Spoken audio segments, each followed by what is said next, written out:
액션 let's go 저 건물을 찾으러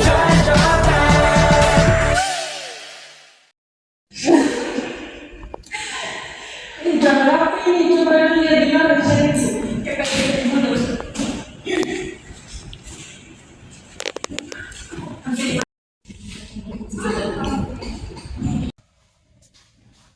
Nih, ada ibu guys.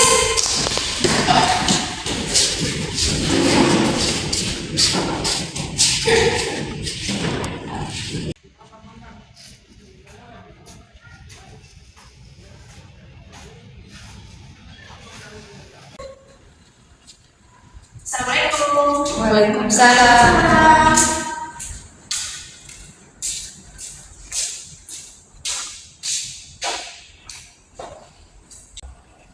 Saya absen dulu ya. Ya, Bu.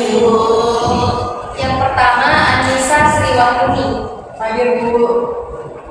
Mary Handayani. Hadir, Bu. Nur Hidayatul Rahmi.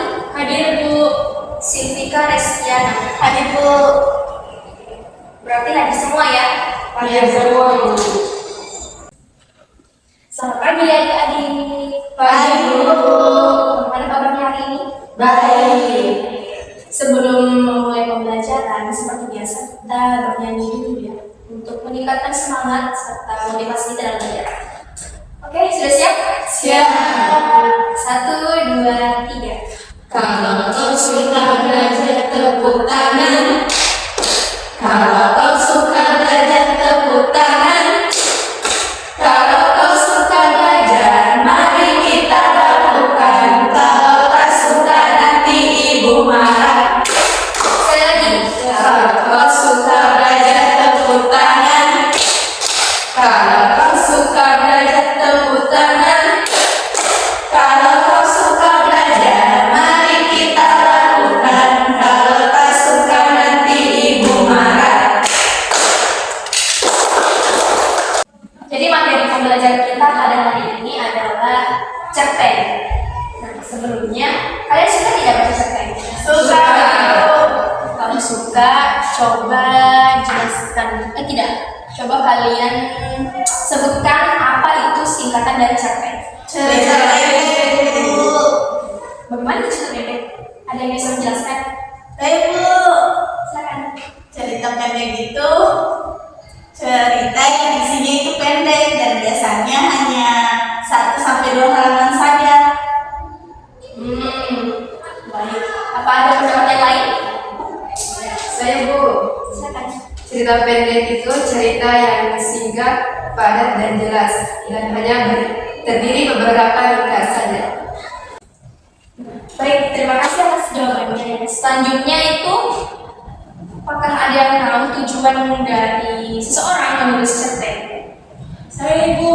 Silakan. Tujuannya itu untuk mengekspresikan perasaan, kegiatan mengisi waktu luang, dan bisa juga karena hobi orang menulis cerpen, Ibu. Selain dari tujuan, kan tentu ada manfaatnya ya. Kalau manfaat menulis cerpen itu kira-kira bagaimana? Saya, Bu. Silakan.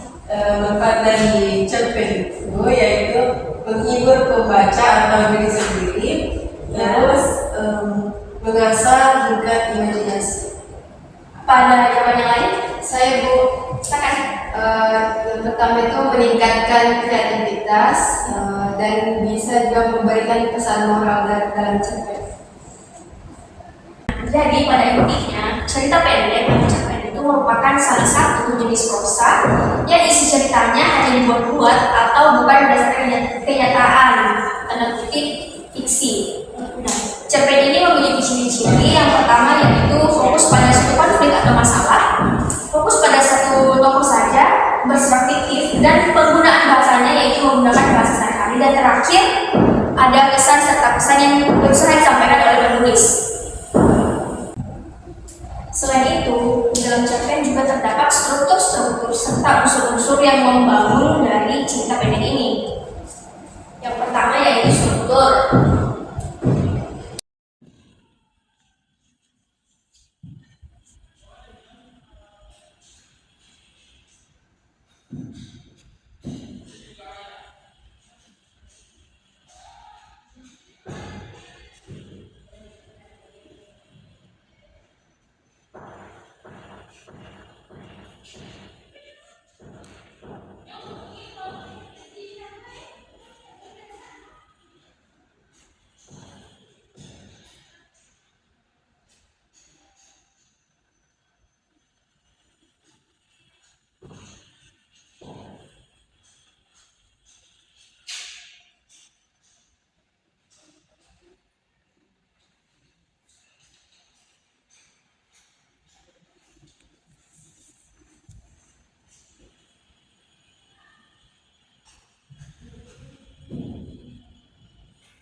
Ya, jadi struktur yang pertama dalam cerpen itu ada abstrak.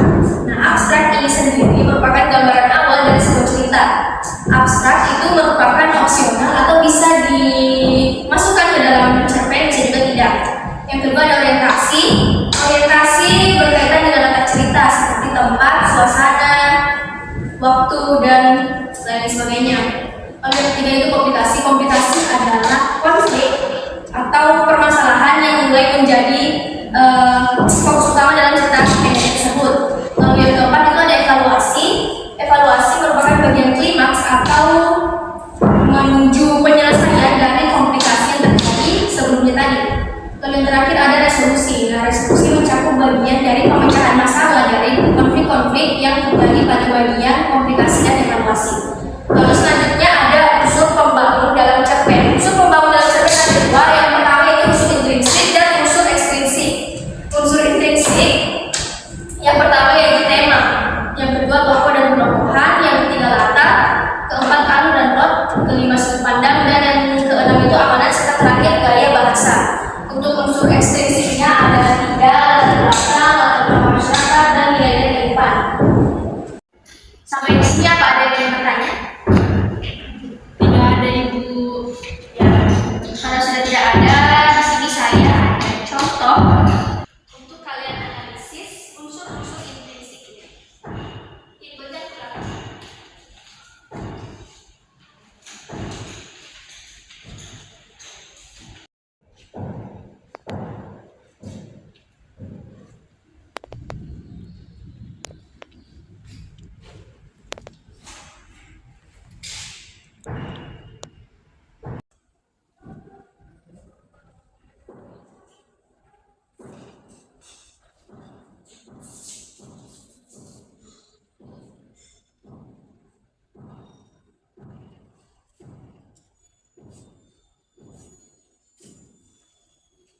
Nah, setelah membaca cerita pendek yang saya bagikan, unsur-unsur intrinsik apa saja yang kalian temukan di dalamnya?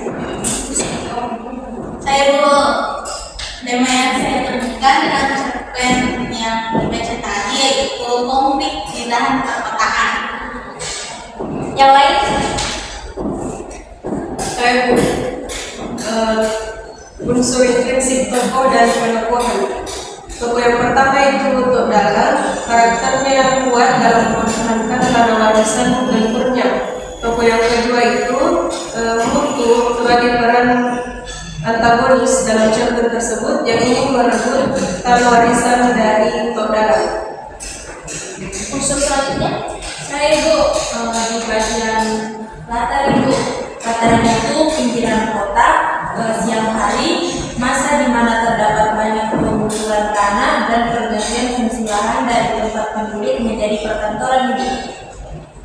Selanjutnya, Saya Bu, alur dan plotnya. Alurnya itu alur maju karena tidak ada kelas balik masa lalu dalam cerita.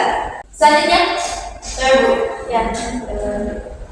sudut pandang yang digunakan pada cerpen ini yaitu sudut pandang orang ketiga. Lalu yang dua terakhir, Saya Bu, ya.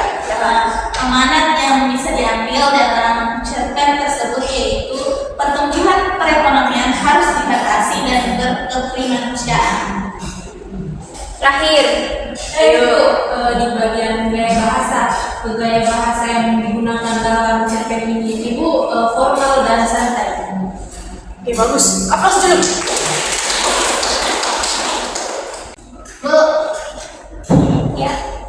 mengenai unsur intrinsik ini bagaimana caranya supaya mudah diingat? Oh. Nah, untuk mengingat unsur intrinsiknya, kalian bisa menggunakan rumus ini ya.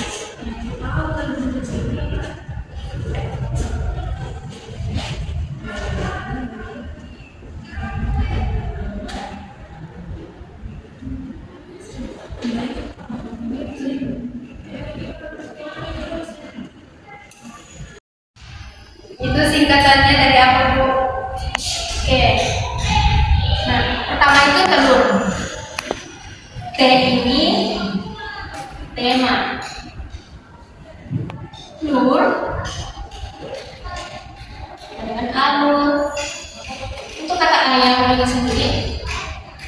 itu gaya bahasa. Ini untuk amanat.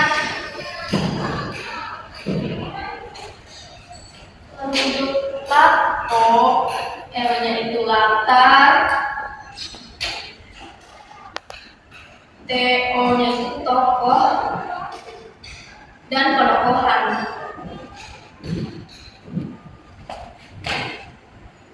Lalu terakhir itu sudut pandang.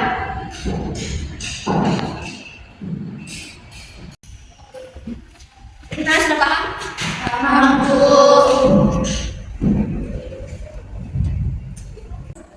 Nah, berdasarkan hasil pembelajaran kita hari ini, apa yang dapat kalian pahami atau mungkin ketahui tentang cerpen?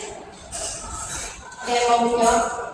Saya Bu, cerpen itu adalah salah satu jenis prosa yang bukan berdasarkan kejadian nyata, tapi berdasarkan imajinasi penulisnya atau dalam tanda kutip fiksi. Cerpen ini cenderung singkat, padat, dan jelas. Cerpen ini juga memiliki struktur yang terdiri dari pengenalan, konflik, klimaks, dan penyelesaian. Itu saja. Ada yang ingin menambahkan mungkin? Saya, Bu. Ya, silakan. Dalam cerpen ini terdapat unsur-unsur. Yang pertama ada tema, alur, gaya bahasa, amanat, sudut pandang, tokoh dan penokohan, dan yang terakhir latar.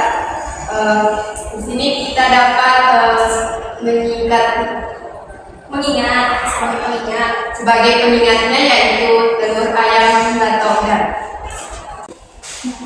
Sebelum menutup pembelajaran kita hari ini, saya akan memberi tugas kepada kalian untuk membuat cerpen ya, terserah mau genre apa saja. Dan untuk mengetahui bagaimana gaya penulisan atau mungkin cerita-cerita pendek dari karya-karya lain, saya bisa merekomendasikan kepada kalian buku dari Nur Kalisa yang berjudul September Tanpa Hujan dan buku dari akunnya yang berjudul Perempuan yang Kembali Menemukan Cinta Melalui Mimpi. Baik. Nah, sekian dari pembelajaran kita hari ini. Sama seperti tadi sebelum kita mulai belajar, untuk mengakhiri pembelajaran, mari kita bernyanyi juga. Oke? Siap, Bu? Ya. 1, 2, 3. Kalau kau suka belajar tepuk tangan.